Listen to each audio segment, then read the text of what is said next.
kime ne, kime ne, kime ne, kime ne, kime ne?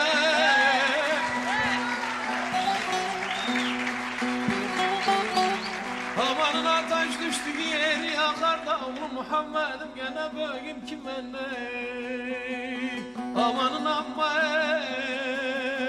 ben yandım tamam.